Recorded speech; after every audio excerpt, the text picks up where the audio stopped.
seriously. So I believed, and people laughed at me, and I believed that one day I'd be able to buy a house and I wouldn't have to borrow. That the Most High said, "You shall lend to many nations, shall not borrow. You shall be the head, not the tail." And I believed that, and I said, "This is going to happen to me." And I trusted. I would pray over it, and I trusted the Most High.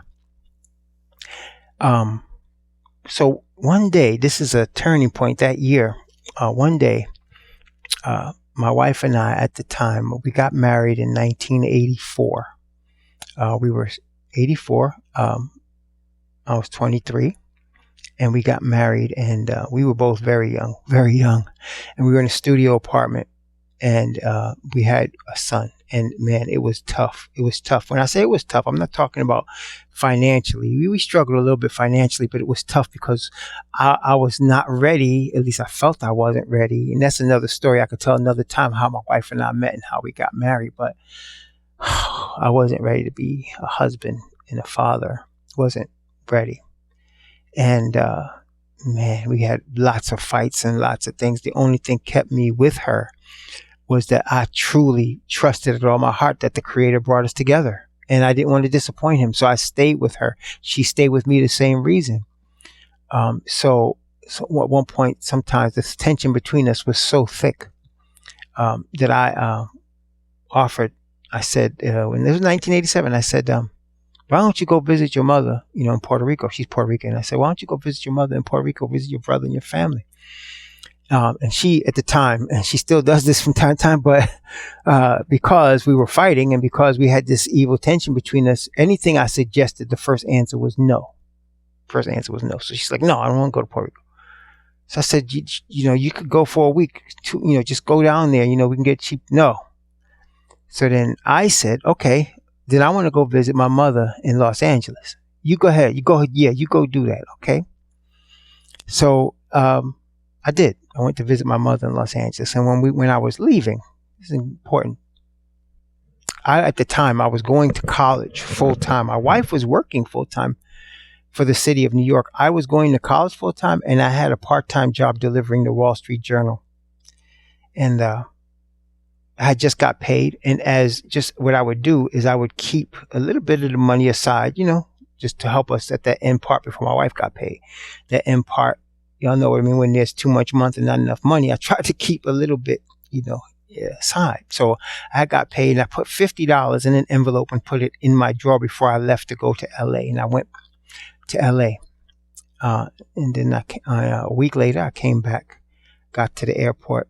My mother's asking me when she's taking me to the airport in Los Angeles, "Do you need any money?" And I said, "No, I got this $20." And I said, "I got 2 tokens." So at the time, I had been to LA a couple of years before that, and I remember it didn't cost me more than $20 at that time to take a cab from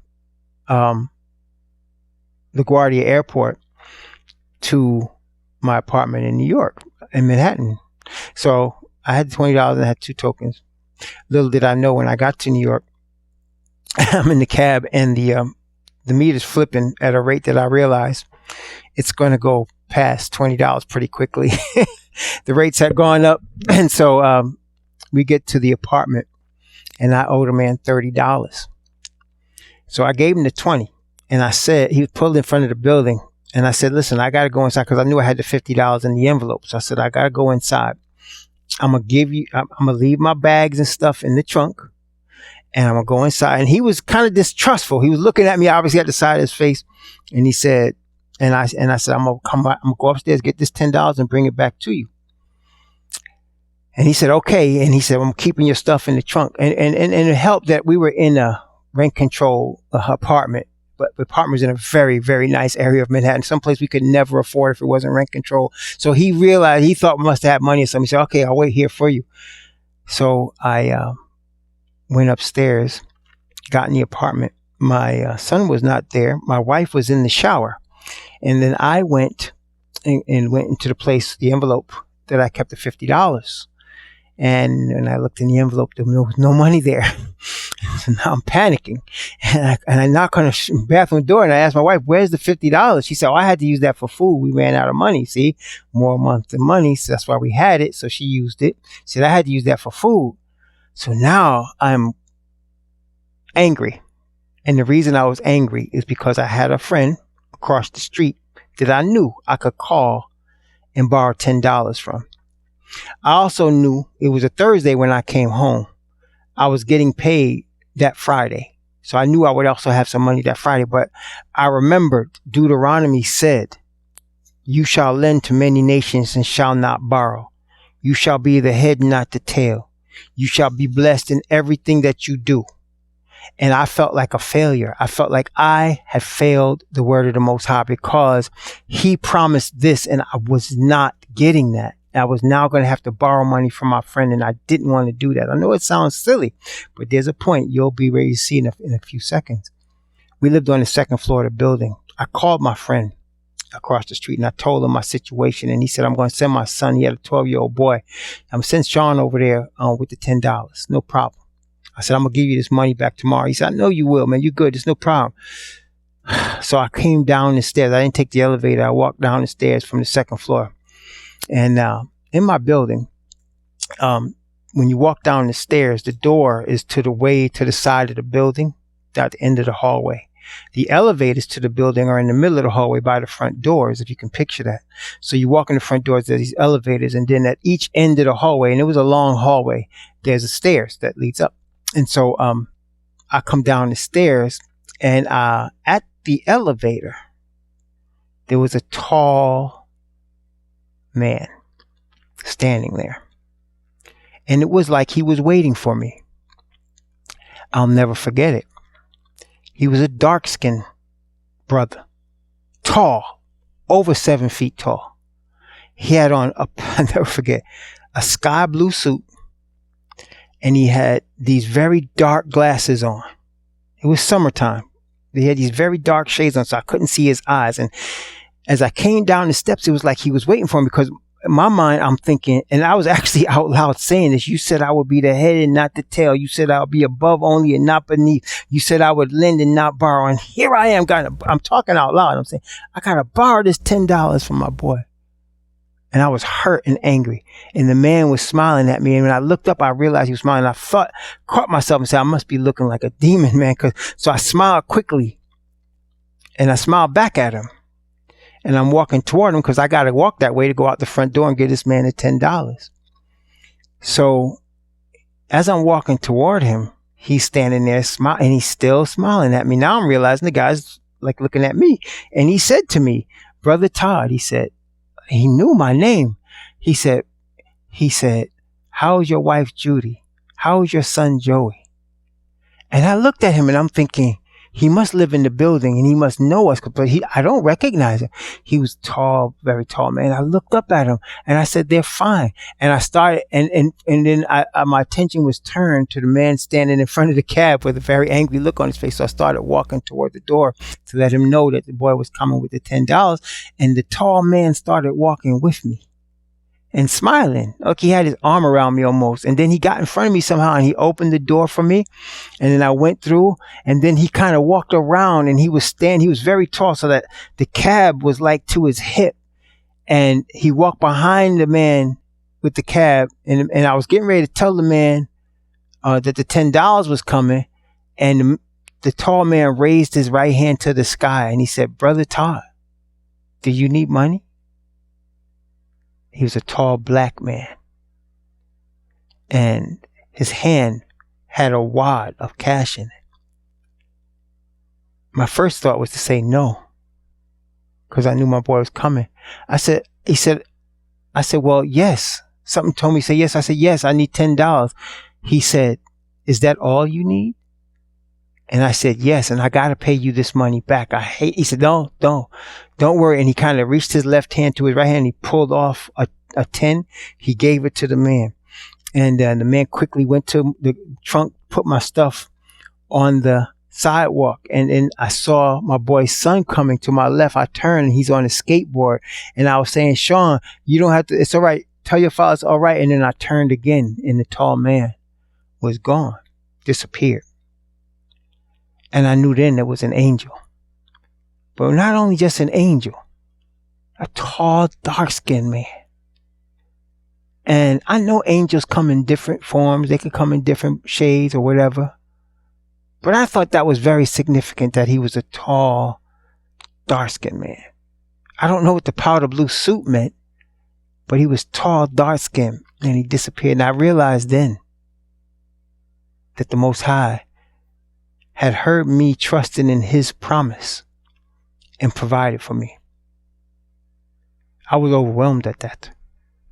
And that stuck with me. It was a turning point at the time. I went back into the SDA church, continued what I was doing. And over the years, again, I would get sparks of what I initially had, but it would never stay, and I didn't understand it. Many years went by. And finally, the Most High showed me dreams. He showed me visions, many dreams, many visions, to lead me and guide my steps in the path that I would go. One, he sent my wife, my family, and I to live in the state of New Hampshire. It was at that point, 5 years we were there, and he actually showed me where we were going to live before we got there. I already saw the house. He told me the people, what type of people I was going to be dealing with. He also told me I was going to be there 5 years, and we were there 5 years to the day. He also told me that they were going to turn on me, because what happened, they asked me to come there and do a ministry for them, which I did. It was for the Most High, but it was to save the land. It was 173 acres of prime real estate that some Caucasian group of SDAs had that was going to be taken from them if they didn't have a ministry, because they were living up there and they were 501c3, but they had nothing going on. They were just living up there for free. So I came in and I did ministry, prison ministry. We did for the 5 years we were there. We did health ministry. We did prophecy ministry. We brought evangelists, many things we did up there. And just like he showed me, they did turn on me. They did end up asking sheriffs to come and get me off the property. I didn't do anything to any of them. But what ended up happening was I declared the last year I was there that I was no longer going to be associated with the Seventh-day Adventist Church. And that was a big problem. And then my wife and my family were with me. Some of my friends understood, and they were with me. And when we left New Hampshire, we came to Virginia. But what they didn't understand, which I did understand, I not only wasn't going to be associated with the Seventh-day Adventist Church anymore, I wasn't going to be associated with being a Seventh-day Adventist. See, they all thought I was still going to call myself SDA, even though I wasn't in the church. But no, I was being convicted by the Spirit of the Father. And what convicted me was, again, I lost the power that I initially had, the abiding power that first came to me. But as I started studying the scriptures, I started learning things that the SDA church was teaching against that were Bible truths. The most important thing I learned from the scriptures was that we can overcome all of our sin. That was a big thing, because they had not taught that in that church, that you can actually overcome in this life all your sin and be obedient to commandments. I know they claim to keep the commandments and keep the Sabbath, but they don't really believe you can overcome all your sin. They believe that you do the best you can, and then they say God makes up the difference. But as I studied the scriptures and I studied about grace, I totally understood that I can overcome all through the power of the Father's Spirit, through then the brand I called Jesus Christ. I began to teach that, because I was a teacher and an elder in the church. And reports went back to officials. They let me teach in the church, by the way, because at that time I was not only doing ministry, I was self-employed, and that I was at the height of my earning power in my self-employed business. My business later failed. The Most High blessed me in that. But I was making a very comfortable 6-figure income, and I was giving tithes to their church. And they knew that. There were many months when I paid their mortgage for their church. They knew that. And so that's why they let me preach and teach. They did not like me. There was no black people there. They were all Caucasian.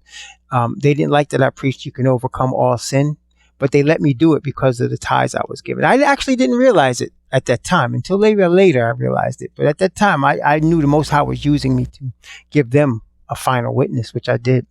But I would teach that, and they did not want me teaching that. And they were warning me, and they were telling me, if you keep teaching this, we're going to have to part ways with you. You cannot be in our church and teach that. They were very adamant about that. But I was just as adamant that I was convicted from the scriptures that we could overcome all our sin. You think this is silly. It does sound silly now, but it was true. Everything I'm telling you is true. I bear witness because it's written in heaven, and I know we're going to face everything we say and everything we do. And so I look forward to it because I know what I'm saying to you is the truth. They did not want me teaching that we can overcome all sin through the power of the Spirit right now. And we can be obedient to the commandments, all of them, by the grace of the Most High. They tried to argue with me, and I would just bring scriptures. I would bring scriptures from Romans chapter 5. I bring scriptures, Psalm 31. I bring scriptures, Deuteronomy. I bring scriptures Isaiah, many scriptures, and they couldn't answer me by the scriptures, but they would be angry when I was teaching these things. And so I realized, they actually disfellowship. They didn't tell me that, but everybody in the church, one of the things about the SDA church, and probably all Christian churches, is a major gossip factory. And so I was getting phone calls, and people were telling me, they disfellowshipped you, man. You're out. I never got anything from the church. The only thing that I got that was written was I kept going to a prison. I was a chaplain in a prison in New Hampshire. And I got along very well with the leadership of the prison, and the prisoners loved me and my brother coming there and teaching them the scriptures. One day I came in, and the warden asked me to come into his office.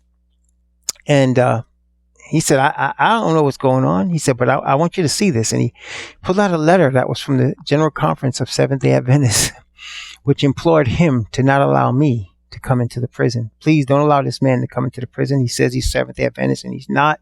And he's going to, cause all kind of problem in your prison. Don't let him come in. And so the warden said to me, Todd, he said, you do a great work here. I don't know, what is this all about? And I said, I used to be in that church, and I'm not in that church anymore. He said, I don't care about that. He said, do you still want to keep coming to the prison? I said, yes.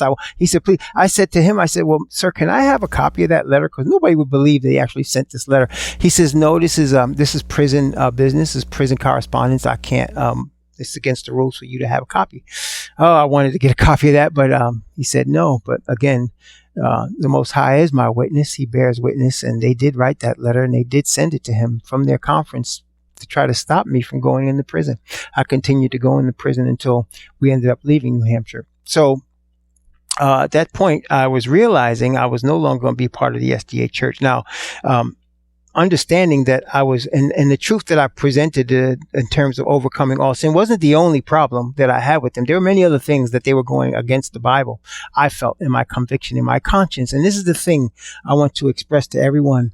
The Apostle Paul quite often talks about having a clear conscience when you're a teacher of the word, having a clear conscience in the things that you teach. And what that means is, if you have no agenda except the Father's glory, you have no agenda for money, for control of people, for buildings, for reputation. You have no agenda except the glory of the Father. Then you'll have a clear conscience, because that means that everything that the Father's Spirit gives you, you have given to the people He had you give it to. Because if you don't give what the Father gives you with a clear conscience, then you really are costing people their lives. And that's why in the book of Acts, chapter 20, and it's in other places as well, but in the book of Acts, chapter 20, it really is very clearly specified here. In the book of Acts, chapter 20, beginning at verse where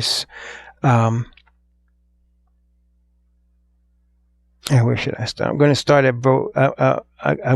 at verse 17 for context, and go down to verse 27.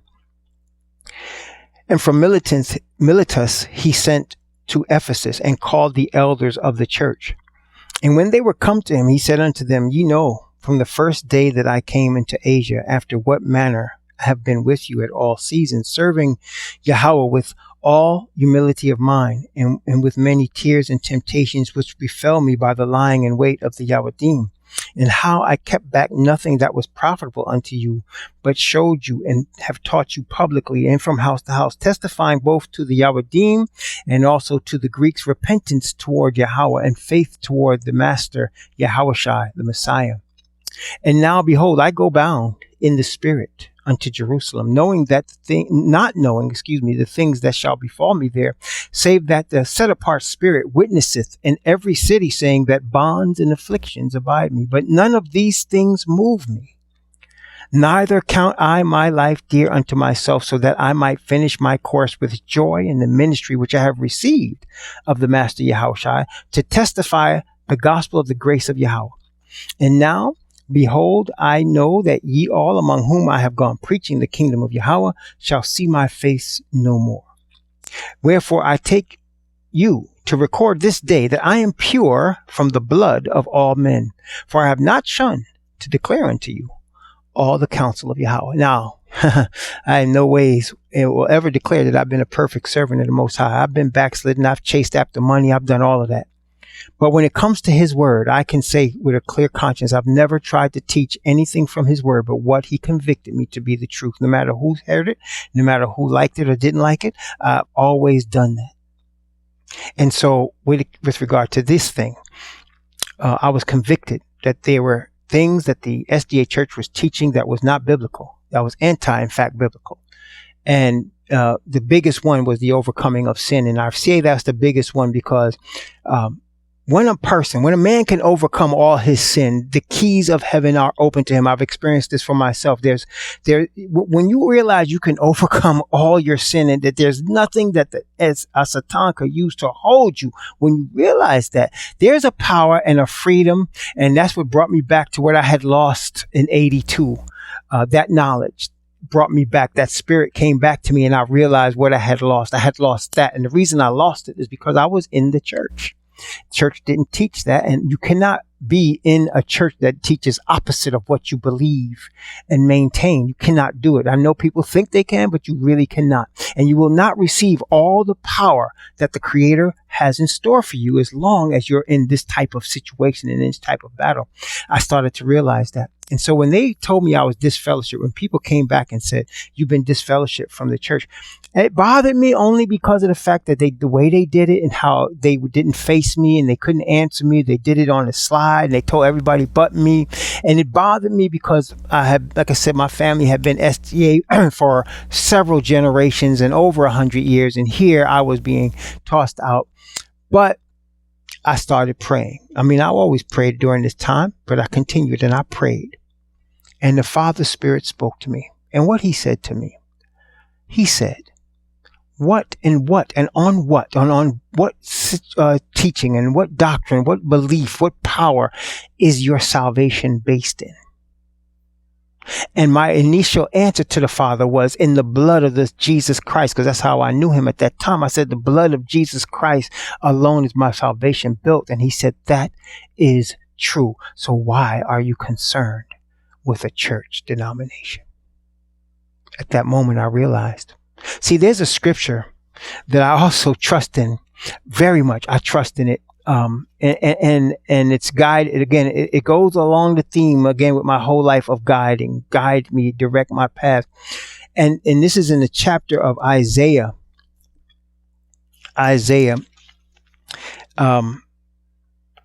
in chapter 30. And I'm going to read verses 20 and 21 of Isaiah 30. I trust this. And when I'm in situations that I'm confused a little bit about, I bring this to the Most High. And he always, 100% of the time, he answers me.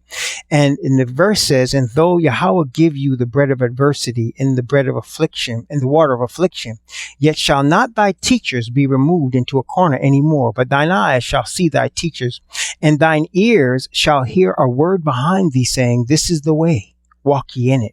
When you turn to the right hand and when you turn to the left. Whenever I've gone on my wayward path, whenever I get into foolishness and folly in my life, I always hear the Spirit guide me back. He said, this is not, you're going in the wrong direction. And usually what ends up happening, because of my stubbornness in the past, he would have to knock me down, spank me very hard. And I get back into where he would have me go. I praise his name for that. Also, whenever I was confused and wondering if I'm going in the right direction and earnestly desiring to go in the right direction, he would also guide me. And this was one of those times.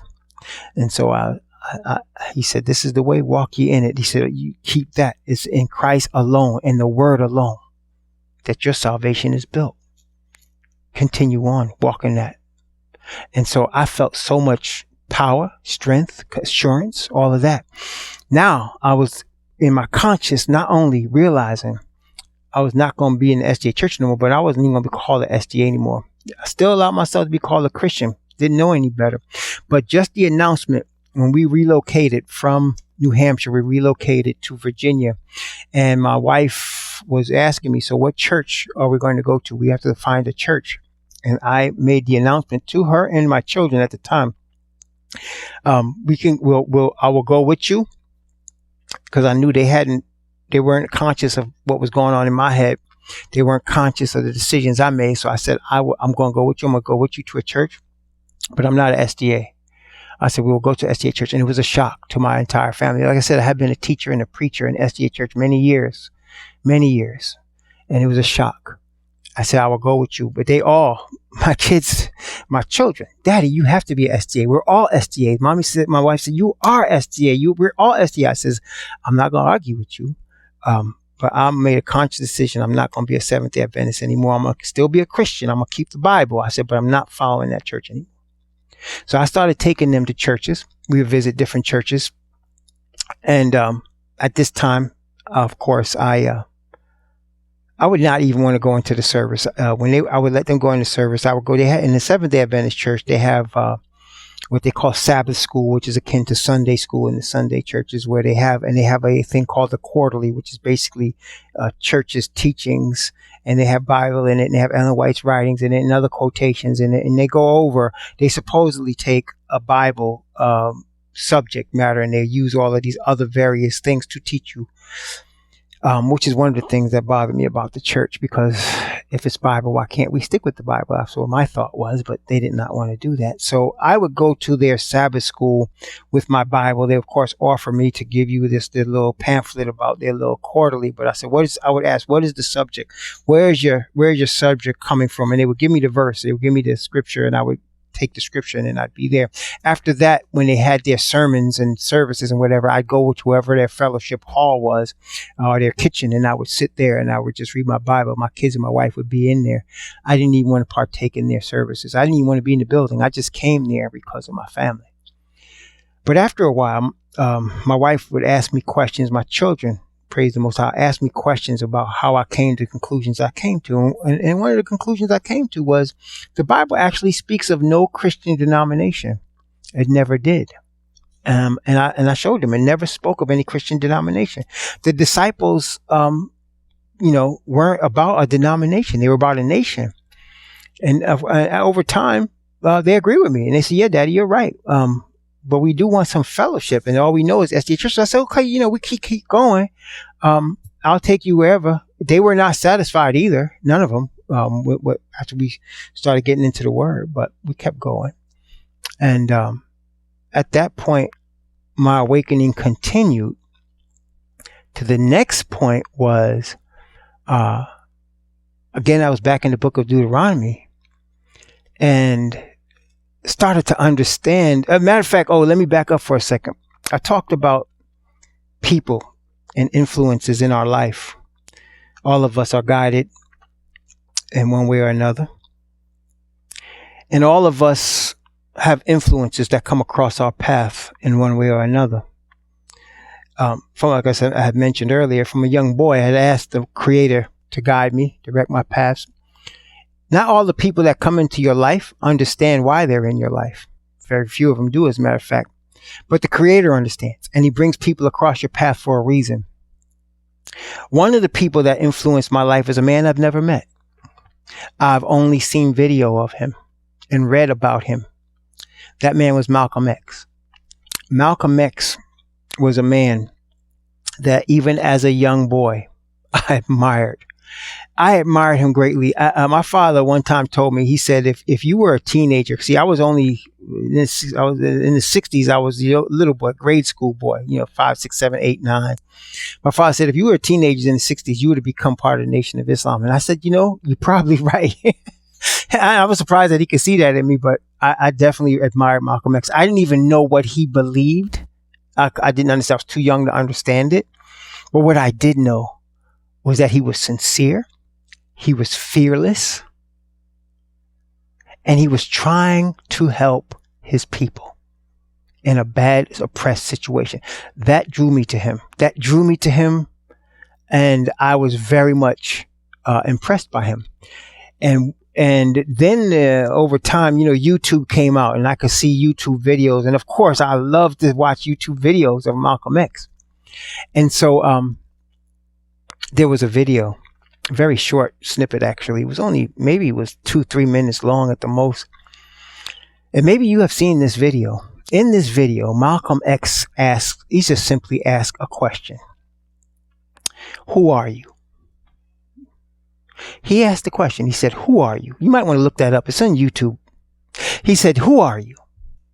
And then he finally said, you don't know who you are. He said, don't say, he said, what's your name? He said, no. He said, don't say Smith or Jones or Bunch or Powell. He said, that's not your name. He said, they don't have names like that where we come from. He said, what's your real name? And who took your real name? Where did it go? How did they take your real name? He asked the question. And then he asked, what language did you speak then? When you had a name that was your real name? What language did you speak? And how did you forget the tongue that you spoke? And the thing is, brothers and sisters, one thing I always believe and still believe to this day, if you are a follower of what the Bible calls truth, there should be nothing that should be able to stand up against your truth. There should be no hypocrisy in your truth. There should be no excuse in your truth. Your truth should be able to stand up to any question. I've always believed that. I remember when I first got baptized in the SDA church, I broke up, as I mentioned, broke up with my girlfriend. I was looking for a Christian young lady. And I met a young lady on the subway train. I was very impressed. She was extremely pretty. And she dressed, with a very conservative long dress, had a Bible in her hand. And I went to her and I started trying to put the line on her. And she said, you want me to have a Bible study with you and my brother? I said, please bring your brother to the house. That would be perfect. She came. They were Jehovah's Witnesses. I had never had any real interactions with Jehovah's Witnesses, but when I came back to the SDA church and told the older brethren my experience and what happened, they were all scared. Oh, brother, you don't want to study with them, they said. You don't want to sit down with them. They'll brainwash you, end up becoming part of them. And I said, if what you believe and what I believe in this SDA church is the truth, I could sit down with Jehovah's Witnesses, with Nation of Islam, with anybody, and it should be able to stand up to the truth. I still believe that. And of course, that is what happened with that young lady, but that's aside the point. So Malcolm X, though, was asking questions that I could not answer. First, I tried to put it off and say, well, I'm a Christian, so that's my background. I'm a Christian. Jesus is my background. I knew in my heart that was a cop-out. I knew it was a cop-out, and I couldn't even stick with that. I couldn't rest with that. I needed to know, who am I? Who really am I?